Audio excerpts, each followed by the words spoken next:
किसी गांव में नदी तट तक एक पगडंडी बन जाती है केवल उस मार्ग पर बार बार चलने के कारण। अर्थात माता पिता के हृदय की इच्छाएं उनकी संतानों के हृदय का दोष अथवा गुण बनकर जन्म लेती हैं।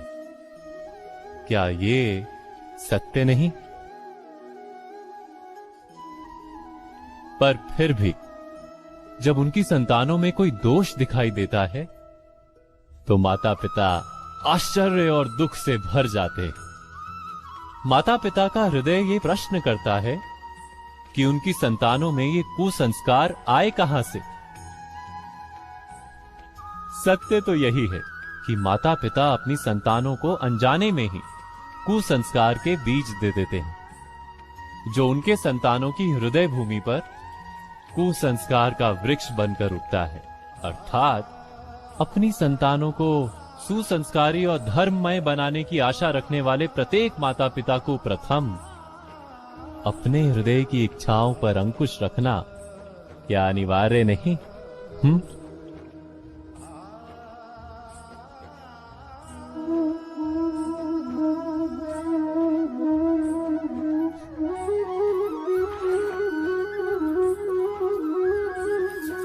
पिता सदा ही अपने संतान के सुख की कामना करते, उनके भविष्य की चिंता करते रहते।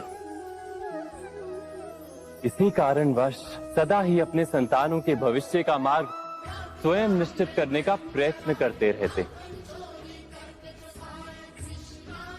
जिस मार्ग पर पिता स्वयं चला है, जिस मार्ग के कंकर पत्थर को स्वयं देखा है, मार्ग की छाया, मार्ग की धूप को स्वयं जाना है, उसी मार्ग पर उसका पुत्र भी चले, यही इच्छा रहती है हर पिता की। निस्संदेह उत्तम भावना है ये,